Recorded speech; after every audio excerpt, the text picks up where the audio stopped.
Un convoy de la Marina de México, pintado de camuflaje, avanzaba taciturnamente por el camino de tierra. No era una patrulla ordinaria. Todas las miradas, todas las bocas de los fusiles apuntaban a un único objetivo. Un nombre grabado a fuego en los archivos de inteligencia: José Maximiliano Insuna Ruiz, alias El Chochías. En el inframundo de Sinaloa, El Chochías no era solo un sicario. Era una leyenda viva, un símbolo de poder. Era el brazo ejecutor, la espada que impartía las sentencias de Iván Archibaldo Guzmán, uno de los infames hijos de El Chapo, líder de la facción de los Chapitos. El Chochías era considerado el último operador de combate, el muro de contención más sólido de los Chapitos en el bastión de Navolato. Él era quien decidía quién vivía, quién moría, quien tenía permiso para hacer negocios y quien debía desaparecer sin dejar rastro. Su nombre se susurraba con miedo, y su presencia, aunque invisible, era suficiente para sofocar cualquier intento de resistencia. Sin embargo, este amanecer, el destino había llamado a su puerta. La operación se desarrolló con un silencio escalofriante. Ni un solo disparo, ni una sola advertencia, ni un solo acto de resistencia. El portón de hierro de la finca donde se escondía el Chochías fue neutralizado con suavidad. Los soldados de élite de la Marina irrumpieron como fantasmas, moviéndose con una coordinación perfecta. Lo encontraron, no en medio de un feroz tiroteo, sino en la sorpresa y la soledad. Fue esposado. Su rostro aún somnoliento pasó de la confusión al desconcierto y luego a la desesperación. Este silencio era más aterrador que una batalla campal. No era una señal de paz, sino el síntoma de una enfermedad que había hecho metástasis hasta la médula. Lo que faltaba en disparos sobraba en simbolismo. Porque cuando el Chochías cayó, no solo fue arrestado un hombre, toda una estructura de poder colosal, un imperio construido con sangre y miedo, se estaba derrumbando en tiempo real. Fue conducido al vehículo, caminando en el silencio absoluto de los subordinados que una vez juraron morir por él. No llegaron refuerzos para rescatarlo. Ningún escuadrón de sicarios abrió fuego para cortar el paso. Ninguna llamada de un superior ordenó resistir hasta la muerte.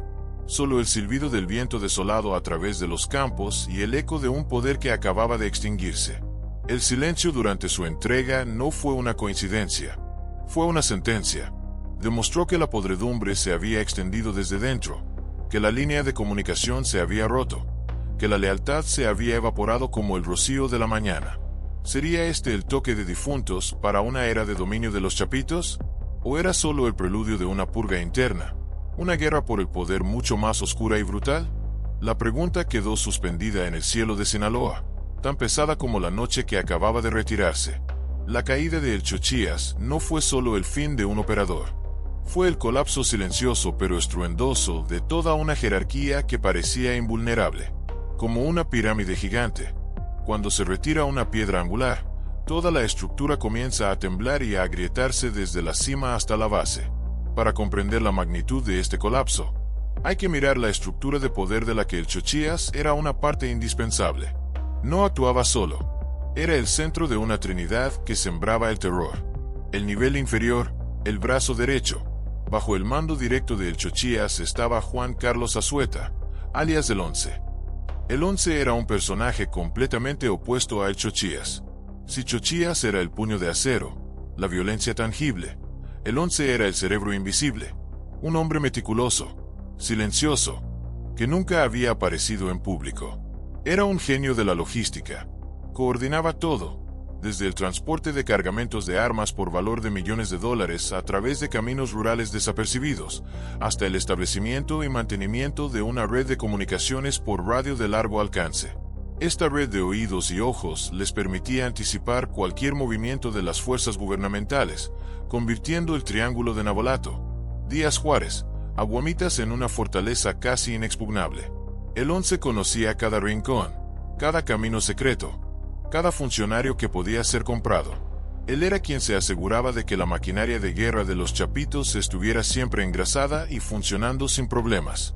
El nivel superior, el titiritero, por encima de El Chochías, reinando en las sombras, había un personaje aún más misterioso, Don R., identificado como un hombre de apellido Ramos.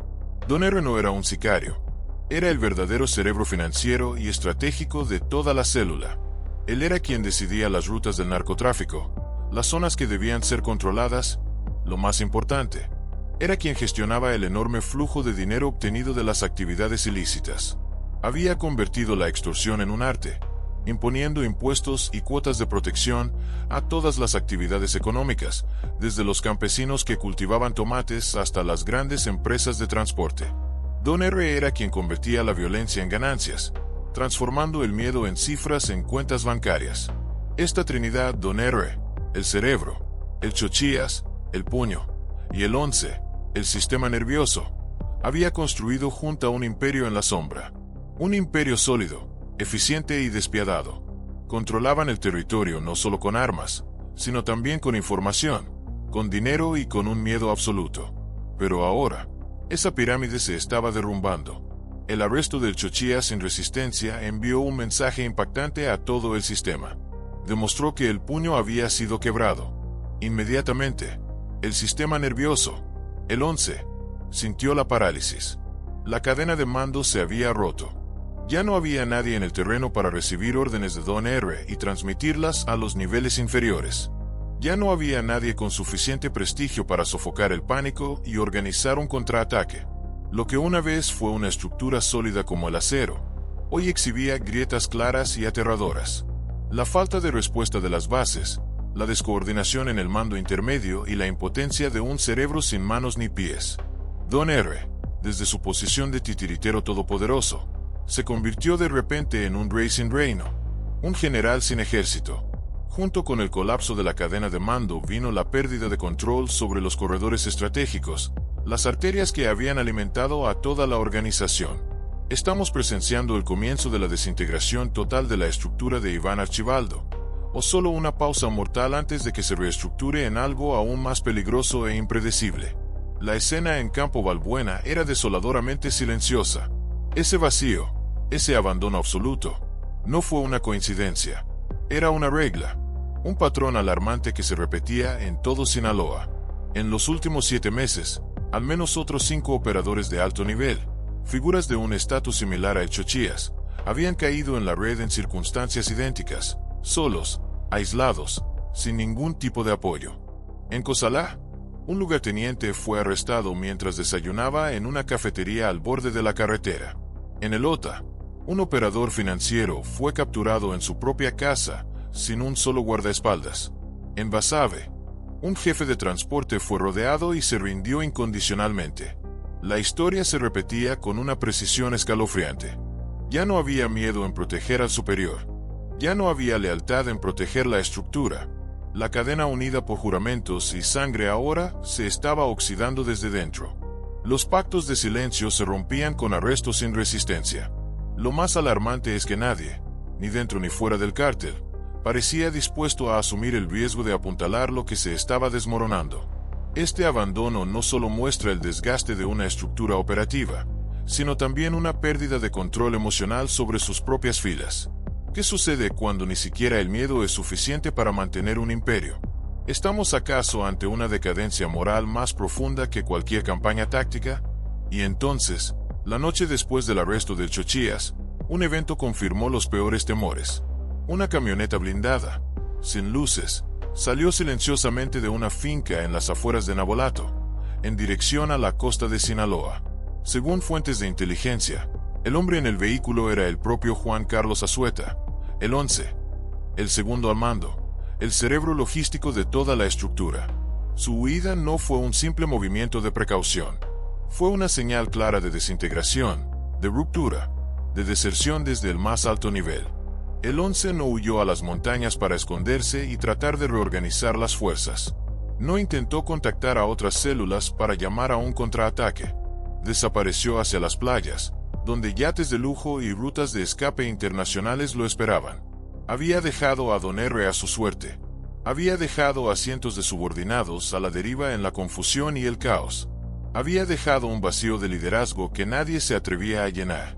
En menos de 72 horas después del arresto del Chochías y la huida del 11, las consecuencias se hicieron evidentes.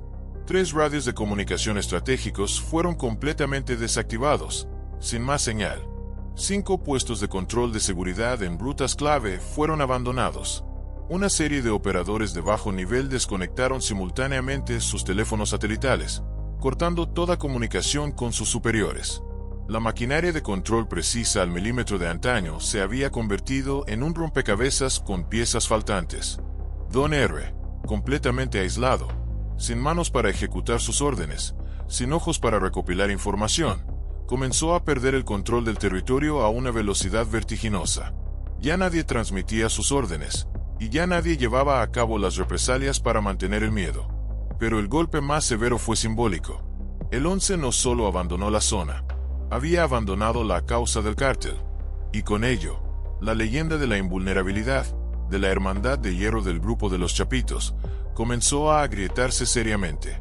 Porque cuando un líder de alto rango elige huir en lugar de luchar, el territorio no solo se pierde, se vuelve insignificante, el miedo se evapora, el respeto se desvanece. ¿Puede una organización criminal sobrevivir cuando sus propios líderes deciden no resistir? ¿O estamos ante un cambio de era, donde el poder ya no se defiende con balas, sino que se disuelve en el silencio de los desertores?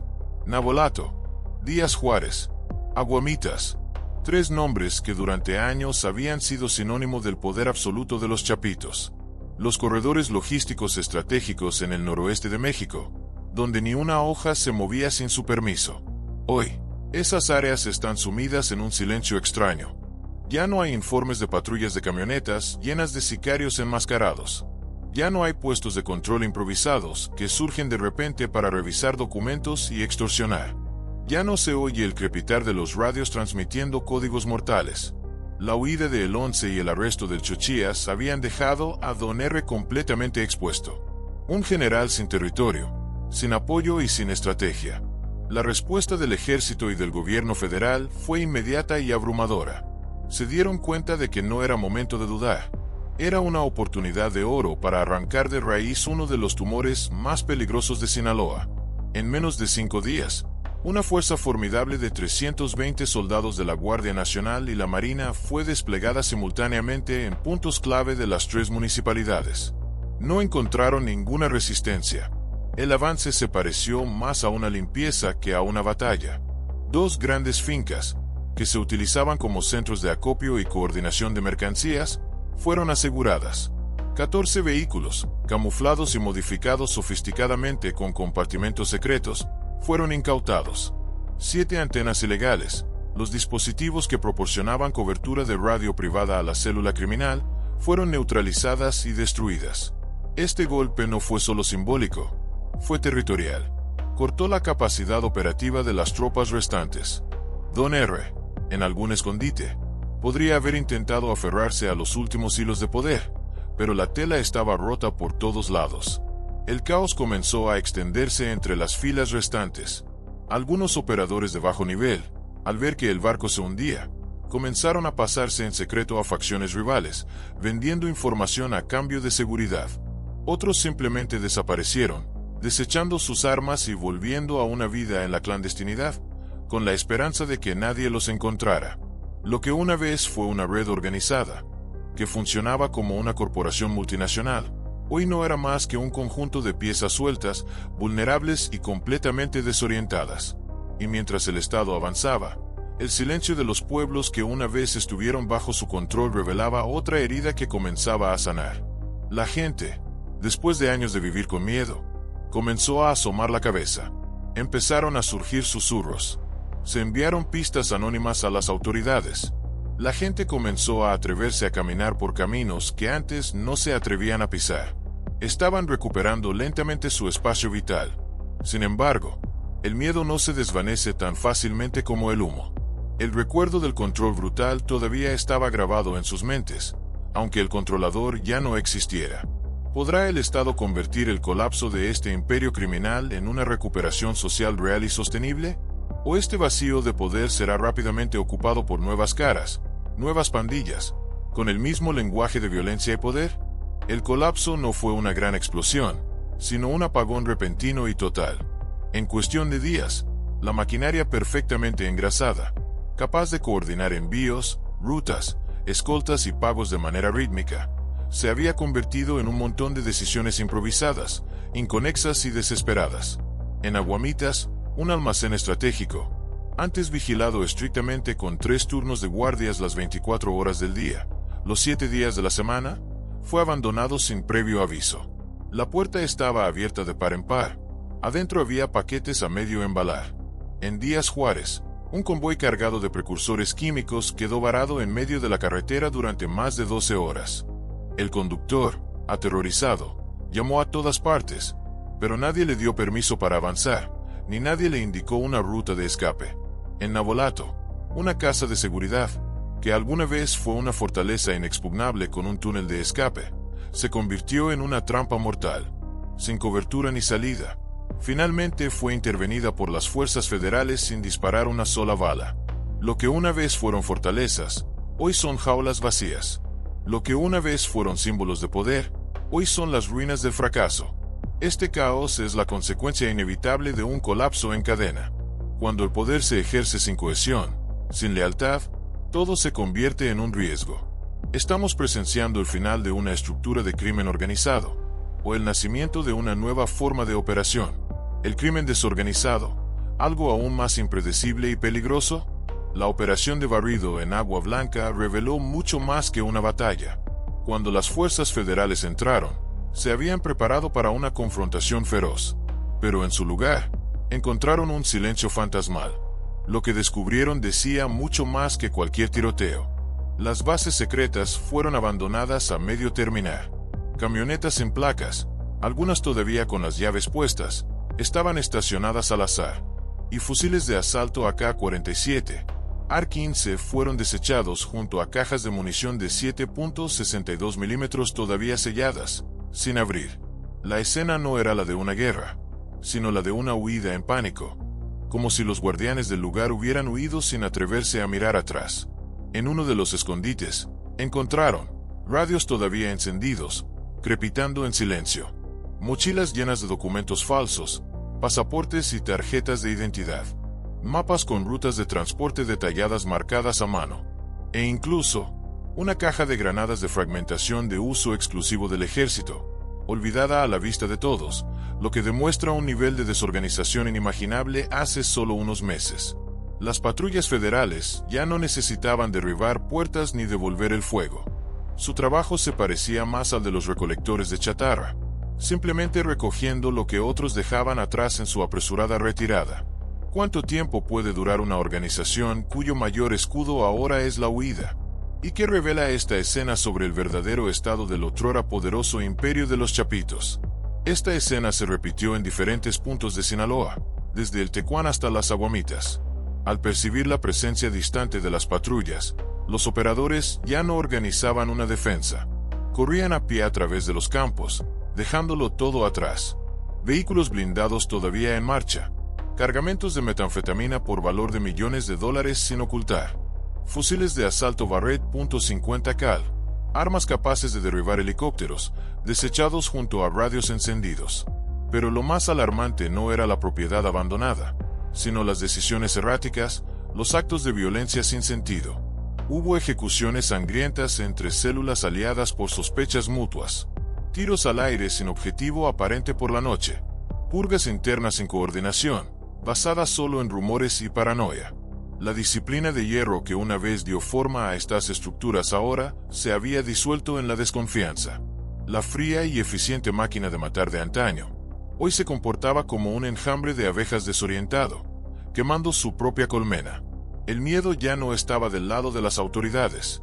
El miedo ahora residía en el corazón mismo de la organización. ¿Puede una red criminal que ya no controla a su propia gente sobrevivir a un ataque institucional sostenido? ¿O estamos en el umbral de una fragmentación irreversible, donde los fragmentos del antiguo imperio se convertirán en nuevos monstruos, más pequeños pero más feroces? Si el arresto del Chochías fue una puñalada en el corazón, la siguiente operación fue el golpe que cortó la arteria financiera del cártel. En un solo día, una operación coordinada con precisión quirúrgica llevó a las fuerzas federales a asegurar simultáneamente 6 narcolaboratorios industriales en la zona de Juanal, Navolato. No eran campamentos improvisados, eran centros de procesamiento masivo, que operaban bajo tierra, con sistemas de ventilación especializados, generadores de energía industriales y personal capacitado. Lo que encontraron dentro fue abrumador. Más de 4 toneladas de metanfetamina cristalizada, de un blanco puro, empaquetada y lista para su exportación. Cientos de barriles que contenían precursores químicos estrictamente controlados. Un sistema de reactores, centrífugas y secadoras valorado en millones de dólares. La cifra de pérdidas se estimó en 1.35 mil millones de pesos, unos 75 millones de dólares. Un golpe directo y devastador a la estructura financiera de los Chapitos. Pero lo que se destruyó no fue solo el producto. Fue la capacidad de producción, el modelo de negocio, la infraestructura de alto nivel que había tardado años en construirse. Junto con estos 6 laboratorios, se han destruido un total de 49 laboratorios este año. Cada laboratorio incendiado no es solo una incautación. Representa un punto de quiebre en la producción, una ruptura en la cadena de suministro que había financiado toda la operación del cártel en el Pacífico. Las imágenes publicadas fueron convincentes, los reactores todavía calientes, las bolsas de drogas selladas con su propio logotipo y las listas de turnos de trabajo pegadas en las paredes como si fueran parte de una empresa legal. Ese era el mensaje. Lo que parecía indestructible, hoy estaba en llamas. Y ardiendo con ello estaban los nombres, las cifras, los mapas y las rutas. ¿Es este el comienzo del colapso financiero total del grupo de los Chapitos? ¿O encontrarán una nueva forma de transformarse, adaptarse y volver más fuertes, como una hidra a la que le crecen nuevas cabezas? La respuesta podría estar en los siguientes hallazgos. En Salado, Juan Aldama, Aguacaliente y Caminahuato, el ejército encontró una escena a la vez preocupante y reveladora. Decenas de drones modificados para transportar explosivos, granadas sin detonar, ametralladoras calibre .50 y fusiles de asalto con miras térmicas. Todo fue abandonado, intacto. No era una escasez de armas, era una escasez de voluntad de lucha. La guerra, por primera vez en años, se había detenido no por falta de fuerza, sino por falta de convicción. El miedo realmente había cambiado de bando. En Juan Aldama, la escena parecía la de una empresa de alta tecnología abandonada repentinamente. Las cámaras de videovigilancia de última generación todavía estaban encendidas, grabando espacios ya vacíos.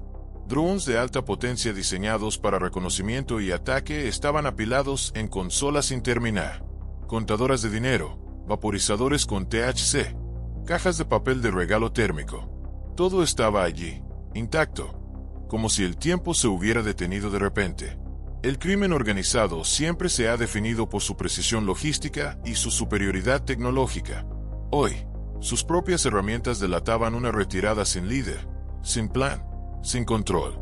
¿Puede un imperio criminal sobrevivir cuando abandona incluso las máquinas que lo hicieron poderoso? ¿Estamos ante el fin de una era tecnológica en el mundo de las drogas, o simplemente su transformación más peligrosa, donde la violencia ya no necesita tecnología sofisticada, sino que vuelve a sus formas más primitivas y brutales? El hallazgo en un camino rural entre Aguacaliente y Caminahuato conmocionó incluso a los agentes más experimentados. Una camioneta blindada fue encontrada completamente abandonada. En su interior, además de armas y explosivos, encontraron cuerdas, cinta adhesiva industrial, tablas manchadas de sangre seca y ganchos de metal clavados en el asiento trasero. No era un vehículo de transporte, era un centro de tortura móvil. Pero lo más alarmante no era el contenido, sino el contexto. Todo había sido abandonado. No había señales de enfrentamiento, ni rastros de una pelea. Los operadores habían huido tan pronto como oyeron acercarse a las patrullas. Habían corrido, dejando atrás incluso sus herramientas para sembrar el terror. El mensaje era demasiado claro. Los criminales ya no defendían sus posiciones. Ya no había tiempo para borrar huellas o esconder pruebas. Solo huir. Y en esa prisa por escapar, lo que se dejaba atrás no eran solo herramientas de violencia. Era la confirmación de que la organización ya no controlaba ni siquiera la forma en que se ejercía su poder. La violencia, antes estratégica, ahora se desbordaba sin sentido, sin jerarquía, sin propósito. Lo que antes era método, hoy era caos. El poder en Sinaloa no desaparece, solo se está disputando. Con el colapso operativo del grupo de los Chapitos en Navolato, Díaz Juárez y Aguamitas, los corredores estratégicos han quedado expuestos como un territorio sin bandera. En los últimos días, han surgido informes de actividades inusuales de células rivales. Drones no identificados sobrevolando rutas clave. Enfrentamientos esporádicos y relámpago entre grupos pequeños. El vacío de poder es real, y su consecuencia inmediata podría ser una escalada de violencia sin precedentes. Cuando una hegemonía criminal se fragmenta, no llega la paz. Llega la inestabilidad. Nuevas organizaciones, más hambrientas y despiadadas, intentarán imponer sus reglas, creando un periodo de caos aún más mortífero que el anterior. Mientras tanto, el silencio de los líderes, Iván Archibaldo y Alfredo Guzmán, es un silencio aterrador. En otros tiempos, un arresto de alto perfil o una incautación importante habría provocado una reacción inmediata. Amenazas en las redes sociales, videos de demostración de fuerza, bloqueos de carreteras, comunicados desafiando a las autoridades. Hoy, no hay nada. No se ha construido ninguna narrativa. No se ha emitido ninguna directiva. No se ha hecho ningún esfuerzo por recuperar el miedo perdido. La estructura que una vez sembró el terror en toda la costa del Pacífico ha dejado de hablar, porque ha dejado de mandar. Cada operación exitosa de las autoridades no solo expone la red criminal, sino que reafirma su desintegración interna. El fin no llega con una guerra frontal. Llega con la pérdida del poder simbólico. Llega cuando el miedo, la herramienta que usaron para dominar pueblos enteros, ha cambiado de dueño. Ahora son ellos los que se esconden, los que borran sus huellas, los que abandonan sus armas. La caída de El Chochías no es solo un arresto. Es el símbolo del fin de una era donde la violencia era la ley y el miedo reinaba. El mapa del poder en Sinaloa ha sido destrozado. Lo que venga a continuación no dependerá solo del Estado, sino también de los ciudadanos que han vivido en silencio durante demasiado tiempo. Porque si este vacío no se llena con justicia, con Estado de Derecho y con oportunidades, otros lo llenarán con sangre y lágrimas. La guerra no ha terminado, solo ha entrado en un nuevo capítulo, uno en el que el silencio puede ser el arma más temible. Y la pregunta final sigue ahí, suspendida sobre los campos de Sinaloa. ¿Quién controlará el miedo ahora?